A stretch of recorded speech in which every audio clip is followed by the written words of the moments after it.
एक गांव में चुनमुन और उसके दादा अकेले रहते थे। चुनमुन पढ़ाई में बहुत ही ज़्यादा होशियार था और उसके दादाजी उसकी पढ़ाई के लिए बहुत मेहनत करते थे। वो दिन रात काम करके पैसे कमा कर लाते और चुनमुन की पढ़ाई के लिए जोड़ते रहते थे। पर गांव में वो इतने पैसे इकट्ठे नहीं कर पा रहे थे कि चुनमुन को एक अच्छी शिक्षा दे सकें। वो उसे शहर के एक अच्छे स्कूल में पढ़ाना चाहते थे, पर पैसों की कमी की वजह से वो शहर नहीं जा पा रहे थे। एक दिन चुनमुन काफ़ी देर तक घर नहीं आया तो उसके दादाजी उसे ढूंढने निकल पड़े। चुनमुन बेटा, चुनमुन बेटा, कहाँ हो तुम? इस तरह 3 घंटे तक वो चुनमुन को ढूंढते रहे। इस तरह चुनमुन को ढूंढते हुए वो थक गए और रेलवे स्टेशन पर जाकर बैठ गए। रेलवे स्टेशन पर उनको चुनमुन दिखाई दिया। वो रेलवे स्टेशन पर बैठा रो रहा था। दादाजी चुनमुन की तरफ दौड़कर गए और उसे गले से लगाकर रोने लगे। बेटा कहाँ थे तुम? मैंने तुम्हें कितना ढूंढा। और तुम यहाँ क्या कर रहे हो? और रो क्यों रहे हो? दादाजी, आज मेरा दोस्त भी शहर चला गया। उसका दाखिला शहर के एक अच्छे स्कूल में हो गया है। क्या मैं भी कभी शहर के एक अच्छे स्कूल में दाखिला ले पाऊंगा दादाजी? या मेरे सपने सपने ही रह जाएंगे? ये सुनकर दादाजी की आंखों में आंसू आ गए। उन्होंने चुनमुन को गले लगाकर चुप कराया और दोनों काफ़ी देर तक रेलवे स्टेशन पर ही बैठे रहे। और जब रात होने लगी तो वापस घर की तरफ चल दिए। और सुबह होते ही दादाजी ने पैकिंग शुरू कर दी। ये देखकर चुनमुन ने पूछा, दादाजी, ये सब क्या है? हम कहाँ जा रहे हैं? दादाजी बोले, चुनमुन बेटा, हम शहर जा रहे हैं। तुम्हारा दाखिला भी तो कराना है तुम्हारे दोस्त के स्कूल में ही। ये सुनकर चुनमुन बहुत खुश हुआ और बोला, सच दादाजी? पर पैसे कहाँ से आएंगे हमारे पास? हमारे पास तो इतने पैसे भी नहीं है कि हम एक अच्छे स्कूल में दाखिला ले सकें।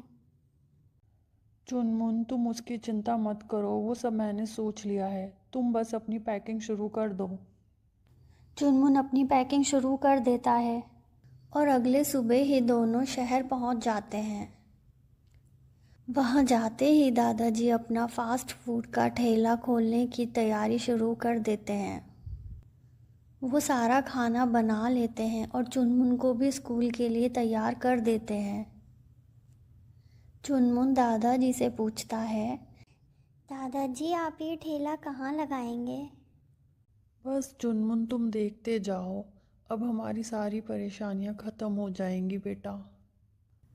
दादाजी भी चुनमुन के साथ स्कूल की तरफ ठेला लेकर चलने लगते हैं। फिर चुनमुन का स्कूल आ जाता है और चुनमुन दादाजी को बोलता है, बाय दादाजी। तभी चुनमुन के दादाजी बोलते हैं, बेटा, मैं भी यहीं सामने ही ठेला लगाकर खड़ा हूँ।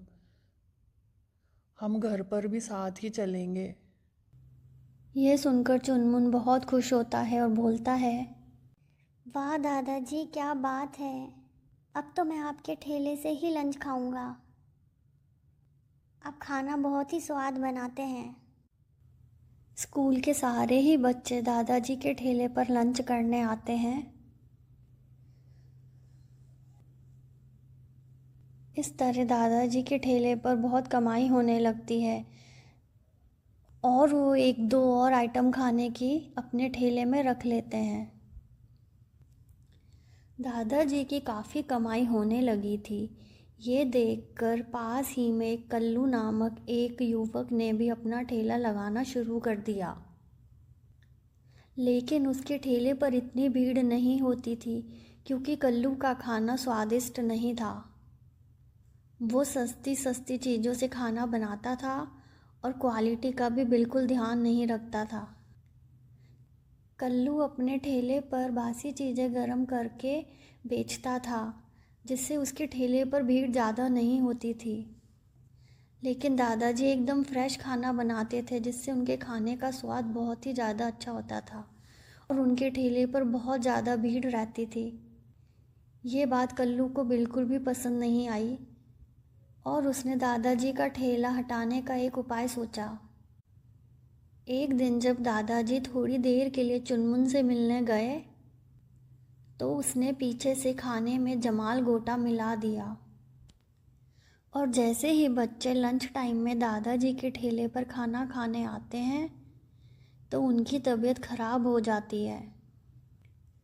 और जब ये बात स्कूल के प्रिंसिपल को पता चलती है तो वो दादाजी को अपने ऑफिस में बुलाती है और पूछती है, आपने क्या मिलाया था खाने में कि सारे बच्चे बीमार पड़ गए?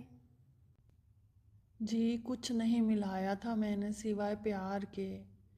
मैं बहुत प्यार से खाना बनाता हूँ बच्चों के लिए। मैं ऐसी हरकत कभी नहीं कर सकता कि बच्चे बीमार पड़ जाएं। जब तक इस मामले की तहकीकात चल रही है आप स्कूल के सामने ठेला नहीं लगा सकते।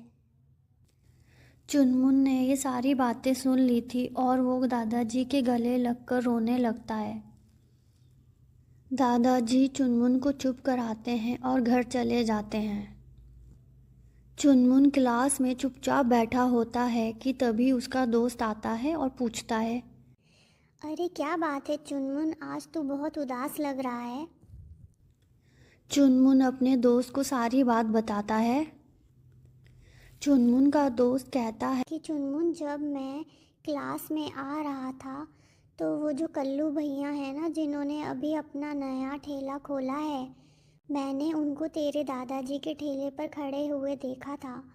वो उनके खाने में कुछ मिला रहा था। मुझे पूरा विश्वास है ये काम कल्लू भैया का ही है। चुनमुन अपने दोस्त के साथ कल्लू के ठेले पर जाता है और कल्लू को कहता है, अरे कल्लू भैया, ज़रा बर्गर तो बना दीजिए। सुना है आपके बर्गर बहुत स्वादिष्ट हैं। हम भी तो खाकर देखें ज़रा बर्गर आपके। इतने में चुनमुन को कल्लू के ठेले पर जमाल गोटे का पैकेट दिखाई देता है और वो सारी बात समझ जाता है और वो उस पैकेट को चुपचाप उठा लेता है और प्रिंसिपल को जाकर वो पैकेट दे देता है। प्रिंसिपल कल्लू को बुलाती है और कल्लू डर के मारे सारा सच बता देता है कि उसने ही दादाजी के खाने में जमाल गोटा मिलाया था। और इस तरह प्रिंसिपल कल्लू का ठेला वहाँ से हमेशा के लिए हटा देती है और दादाजी को वापस बुला लिया जाता है। प्रिंसिपल दादाजी से कहती है, हमें माफ़ कर दीजिए, हमने सही दोषी को पहचानने में गलती कर दी। कोई बात नहीं, आपने वही किया जो आपको ठीक लगा। और इस तरह दादाजी अपना ठेला वापस वहीं लगा लेते हैं। और इस तरह दादाजी की इतनी कमाई हो गई थी कि उन्होंने स्कूल के पास में ही अपना एक खुद का होटल खोल लिया था और चुनमुन के स्कूल की फ़ीस भी जमा करा दी थी और उनके खाने की तारीफ़ दूर दूर के शहरों में भी होने लगी थी। उनका खाना खाने के लिए दूर दूर से काफ़ी लोग आने लगे थे। इस कहानी से हमें ये सबक मिलता है कि हमें कभी भी मुश्किलों से घबराना नहीं चाहिए, उनका डटकर सामना करना चाहिए। इसी तरह की रोचक और मनोरंजक कहानियाँ देखने के लिए हमारे चैनल को सब्सक्राइब कीजिए और बेल आइकन का बटन भी दबा दीजिए ताकि आने वाली हर कहानी आप तक पहुंच सके।